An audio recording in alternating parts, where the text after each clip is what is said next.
जिज्ञासु भाइयों एवं बहनों, निर्वाण पर्व की हमने 5 दिन तक जो है आराधना की। कल निर्वाण पर्व और गंधर गौतम स्वामी का केवल ज्ञान महोत्सव का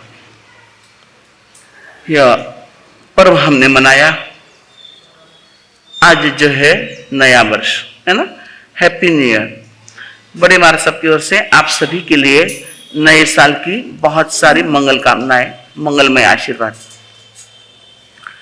प्रभु महावीर से देखिए, आज से जो है हमारा वीर संवत शुरू होता है।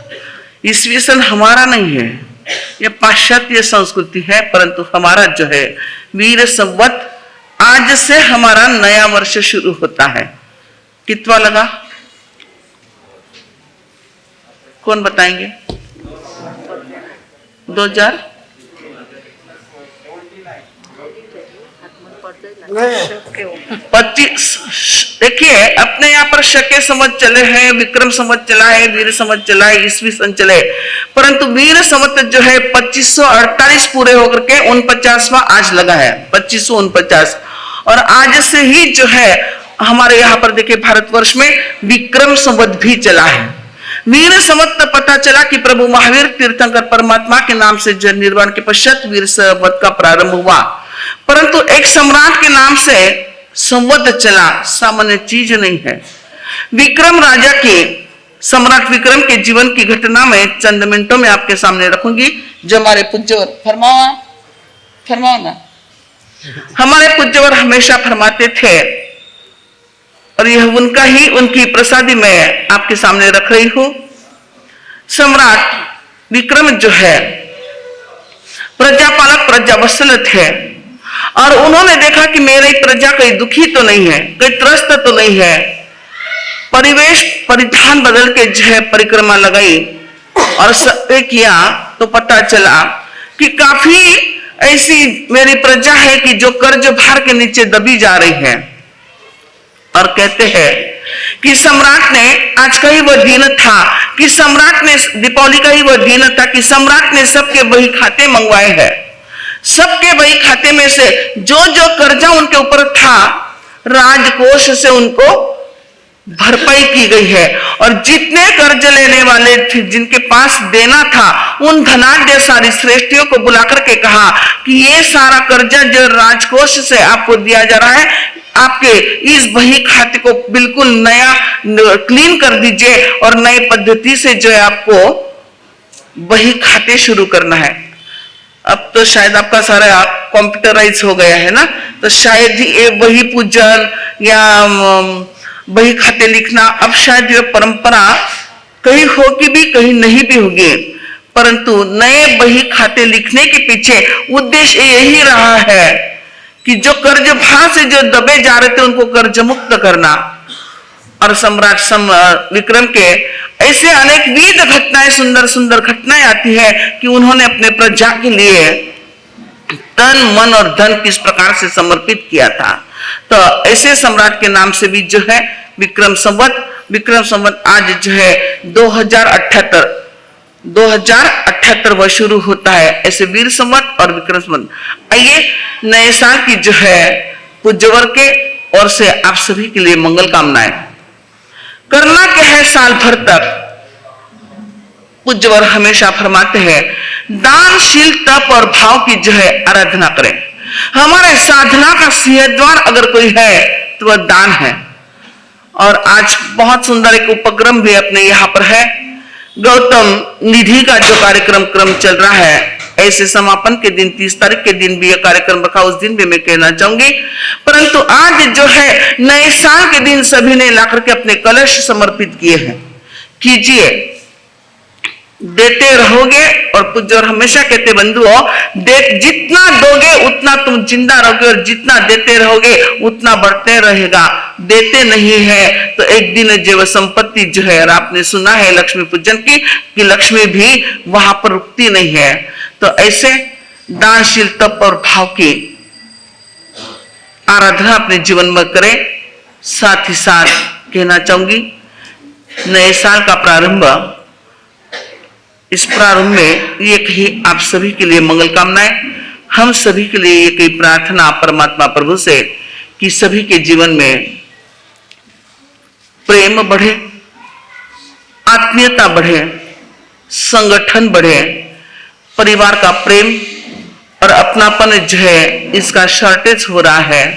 जिस चीज का शॉर्टेज है वह घर में, अपने घर में जो उसकी अभिवृद्धि रहे, वर्धमान होती रहे, आपसी प्रेम बढ़े, धर्म के प्रति श्रद्धा बढ़े, धर्म के प्रति, और दसों दिशा से जो है आपका यश, आपकी प्रतिष्ठा, उत्तर दिशा से जो है आपकी उन्नति बढ़ती रहे, पूर्व दिशा से जो है आपका पुण्य बढ़ता रहे, प्रतिष्ठा बढ़ती रहे, दक्षिण दिशा से आप आपके दायित्व को यानी कर्तव्य को कुशलता के साथ जो निभाते रहो, पश्चिम दिशा से जो है हमारे पुण्य का अभिवृद्धि हम करते रहे, नैऋत्य दिशा से सीखे थोड़ा सा, वहां की दिशा एक संदेश देती है कि तुम्हारा जीवन जो है नीतिमय बना रहे, आग्नेय दिशा कहती है तुम्हारे धर्म प्रति श्रद्धा बढ़ती रहे, वायव्य दिशा से तुम्हारा वैभव बढ़ता रहे, और नैऋत्य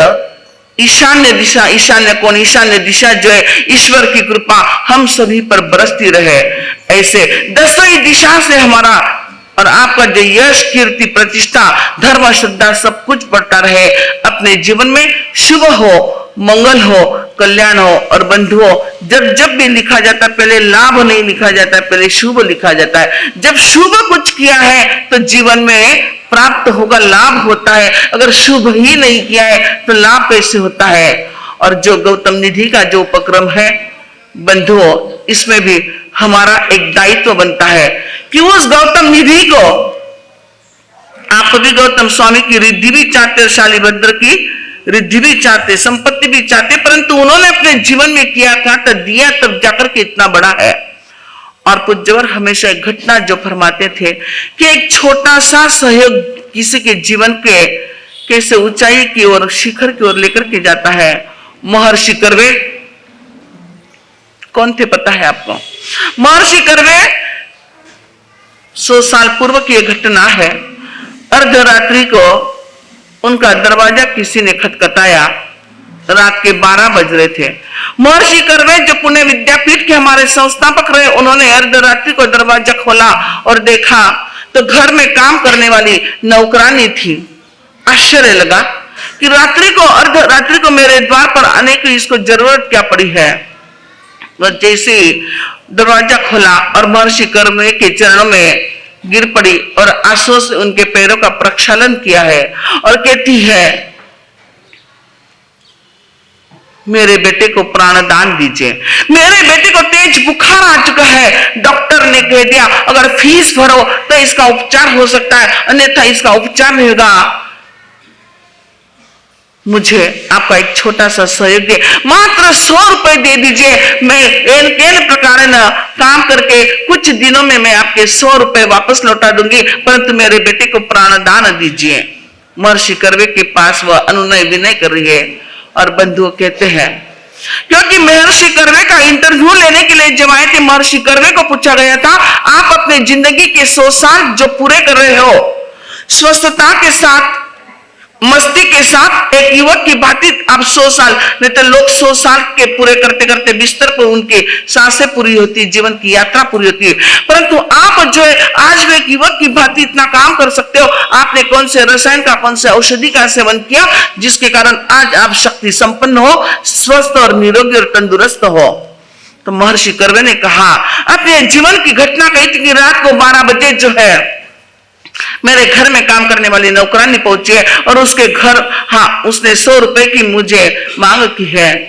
मैंने 200 रुपए उसके हाथ पर टिकाते हुए कहा, बहन ये 200 रुपए मैं तुम्हें देता हूं, 100 रुपए अभी तुम्हारे उपचार के लिए और 100 रुपए एक्स्ट्रा के रहने दो। कभी प्रसंग आ जाए तो ऐसे अर्धरात्रि के समय या मध्य रात्रि के समय तुम्हें किसी के घर पर पहुंचना नहीं पड़े, ये लो ये 200 रुपए। बंधु, सच बनी घटना कोई कपोल कल्पित नहीं है। महर्षि कर्वे ने अपने आत्मकथा में इसको लिखा है और कहा, उन्होंने कहा, इंटरव्यू लेने वालों से भी कहा और हमारे लिए भी ये एक सुंदर संदेश है। और उन्होंने कहा कि मध्य अर्धरात्रि के समय रात को 12 बजे जो है, जब मैंने उस बहन के हाथ पर 200 रुपए रखे, उसके नाभि से नाद निकला, नाभि से आशीर्वाद निकला, दोनों हाथ से वो ऊर्जा निकली, बेटे 100 साल जीना, स्वस्थता के साथ जीना। कौन सा आशीर्वाद बोलो? 100 साल जीना, स्वस्थता के साथ जीना है। इस प्रकार उस बहन के रात को 12 बजे जो है नाभि से निकलने वाला वह आशीर्वाद, भीतर से निकलने वाला वह आशीर्वाद, और आज मैंने अपने इस शरीर के 100 साल जो पूर्ण किए हैं, उस बहन के आशीर्वाद के कारण मेरे स्वस्थता के साथ बीते हैं।